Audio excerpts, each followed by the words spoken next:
Convido os irmãos a abrirem as suas Bíblias no livro de Jó. É um livro antes do livro de Salmos. Jó, capítulo 1, nós vamos ler a partir do verso 1. A introdução diz assim: a virtude e a riqueza de Jó. Diz assim o texto: havia um homem na terra de Uz, e o seu nome era Jó. Ele era um homem íntegro e correto, que temia Deus e se desviava do mal. Jó teve 7 filhos e 3 filhas. Possuía 7.000 ovelhas, 3.000 camelos, 500 juntas de bois e 500 jumentas. Essas 500 juntas de bois, na realidade, são 1.000 bois. Porque uma junta de boi são 2 bois.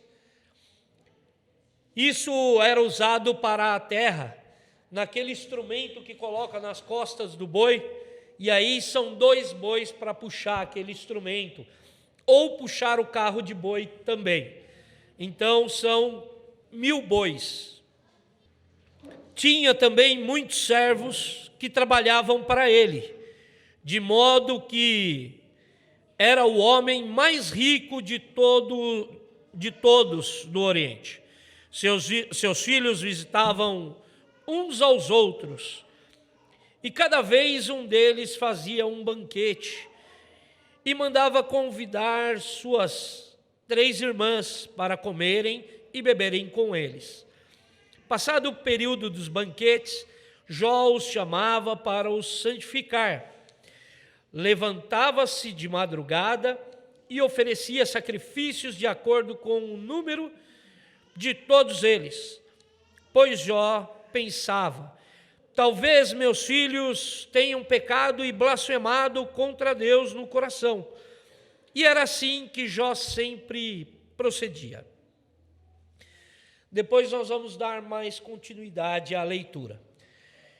Jó aqui, ele estava preocupado, ele era um homem fiel, íntegro e temente a Deus. Mas ele não era só ali naqueles momentos, não.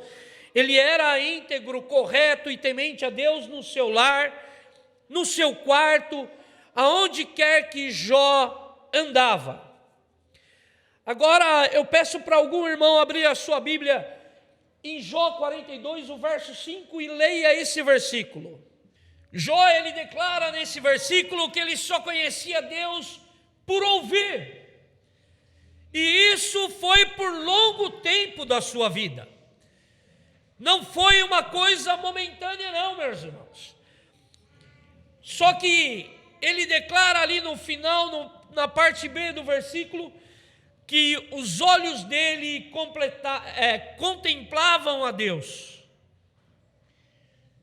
Irmãos, nós muitas das vezes também só conhecemos a Deus de ouvir. Nós ainda talvez não tenhamos uma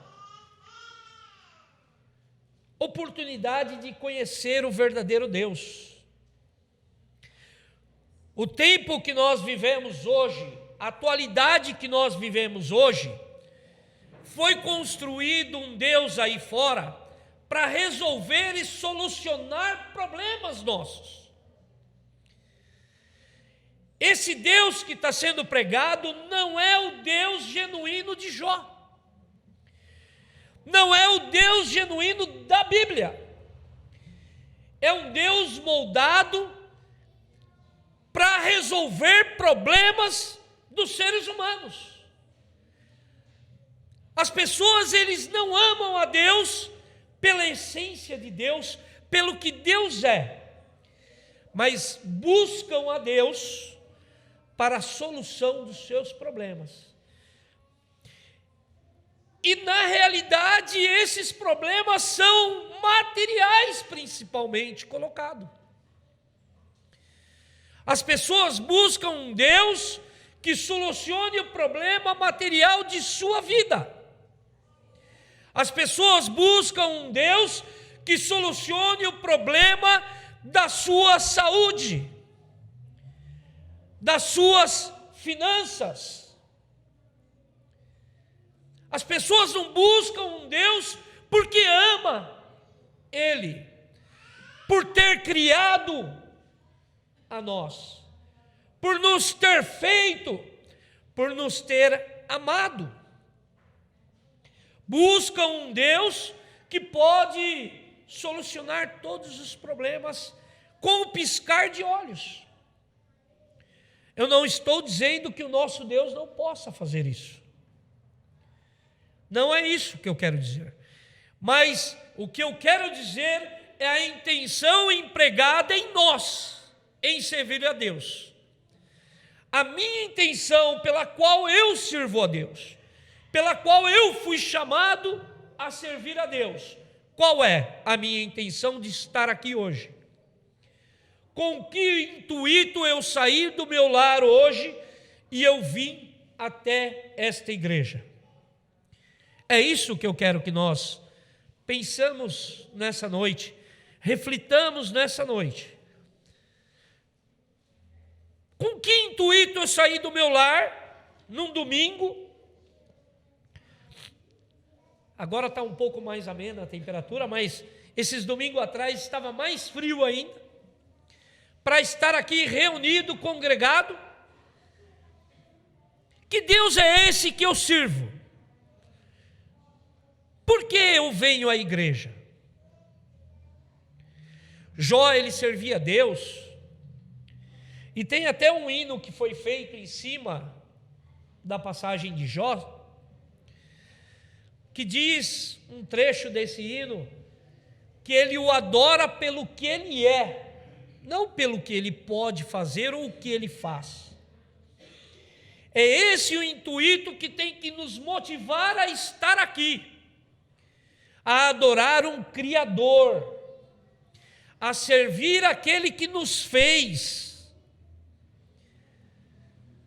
Agora, o intuito que move a massa a estar nessas grandes igrejas, não é esse o intuito.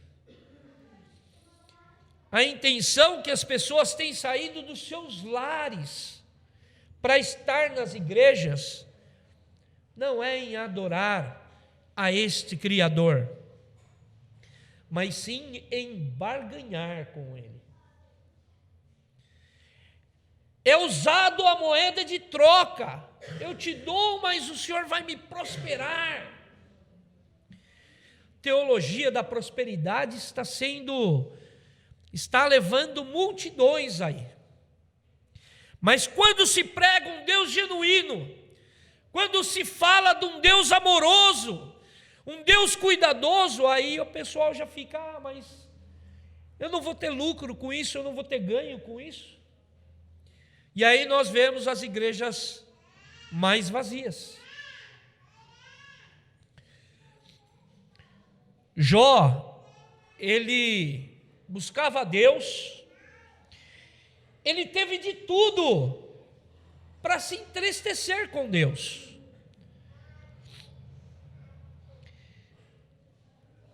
Mais adiante nesse texto, ele fala sobre uma condição que passados os tempos, todos passavam diante de Deus, inclusive Satanás. E aí Deus faz um comentário para com Satanás e fala: você viu aquele meu servo Jó? Ele é íntegro, ele é correto, e ele faz tudo de acordo com o que eu aconselho fazer. Satanás, ele poderia ter falado para Deus assim: não, eu não vi, eu não percebi nele, não percebi. Mas Satanás já tinha percebido a vida de Jó. E aí Satanás pega e fala assim: sabe por que ele te serve? Porque tudo que o Senhor faz é em abençoar ele, ele tem uma vida boa, uma vida próspera, ele é o homem mais rico de lá daquele local. Foi o que acabamos de ler aqui no texto. É muito fácil te servir nessas condições. E o mesmo pensamento de Satanás, naquele momento, tem sido o pensamento atual dos homens dessa terra. Querer servir um Deus que tudo dá. Não quer se empregar, não quer se dedicar a fazer algo para conquistar os seus bens. Quer os seus bens que caiam do céu. Um dia eu estava vendo uma reportagem e o homem falou que foi lá na porta do banco e ele devia muito naquele banco e passou um lencinho. E no outro dia ele foi ver, tinha dinheiro na conta dele. Ele quis dizer que foi Deus que fez o depósito na conta dele. Sendo que quando foram fazer o levantamento, foi uma pessoa que fez o depósito enganada. Era para ajudar uma pessoa e caiu na conta desse homem. O dinheiro não era para ele. Não era. Houve um erro. E aí foi pedido para se fazer o estorno e aquele homem não permitiu que fizesse. Porque já estava na conta dele e era dele. Irmãos, servir a esse Deus que nós conhecemos de ouvir falar, como Jó disse aqui, sem pretender algo em troca, sem querer nada em favor, não é fácil. Porque todos os dias da nossa vida nós pedimos algo a Ele. Senhor, me ajuda nisso. Senhor, me guarda. Senhor, esteja comigo. Senhor, olha aquela situação. Senhor, eu estou passando por isso. Agradecemos também, mas é muito pouco comparado ao que pedimos. Jó, lá na frente, o texto diz que ele começa a coçar as suas úlceras com caco de telha. E logo após ele se mexia ali nas cinzas. E aquele ato de se mexer nas cinzas tinha dois significados. O primeiro significado era o significado da humilhação, de se humilhar perante Deus. E ao mesmo tempo que ele se humilhava diante de Deus, tinha um segundo significado, que era medicinal, que era usado para estancar as suas hemorragias, aquela própria cinza. Aqui na nossa cultura, os mais velhos dizem que usavam o pó de café para estancar o sangramento. A minha avó me falou muito disso. Põe um pó de café aí que estanca o sangramento. Naquele momento ele usava aquelas cinzas também para estancar as suas hemorragias. A sua esposa chegou num ato ali nessa passagem, que ela fala: amaldiçoa o teu próprio Deus e morra. Porque aos olhos humanos já não havia mais sentido dele permanecer naquela situação. Mas ele permaneceu firme diante de Deus. Ele disse a ela: como louca dizes. É isso que nós temos que começar a visualizar, é esse Deus que nós temos que começar a enxergar, irmãos. A nossa necessidade não é um bom carro, a nossa necessidade não é uma boa casa. Ainda eu vou ler mais 2 versículos daqui do livro de Jó. Mas antes disso, eu queria mostrar que eu consegui entender que tudo que eu tenho é mais do que eu preciso aqui nessa terra. Paulo, como o presbítero Levi citou, o apóstolo Paulo, era um homem estudado,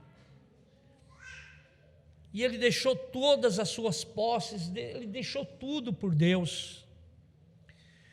E nós temos aqui um quadro de missionários da nossa igreja, que estão nos campos evangelizando, e muitos não têm nada.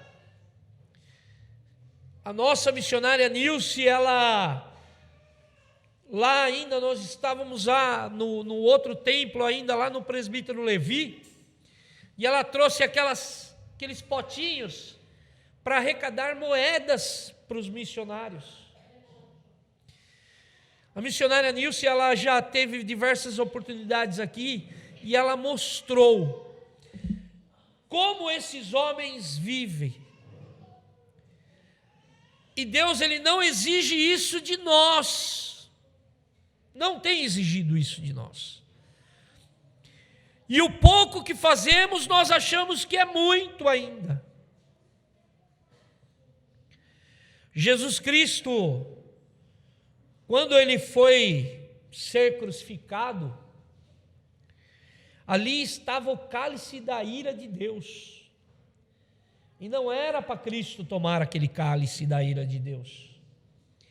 Era para mim e para cada um de vocês que estão aqui tomar esse cálice da ira de Deus. E Jesus, conhecendo aquele cálice da ira de Deus, Jesus, Ele fala: Pai, se possível, passa de mim esse cálice. Mas Jesus, Ele tomou aquele cálice em nosso favor. Esses 2 versículos que eu vou ler, Jó, ele já prediz sobre um advogado. Jó, ele já anuncia que haveria um advogado para cuidar das nossas causas. Mas lá naquele tempo ele fala: não há um advogado que possa interceder ao meu favor. Jó ainda não tinha esse advogado. Tinha que ser ele e Deus diretamente. E Jó passou por todas essas lutas.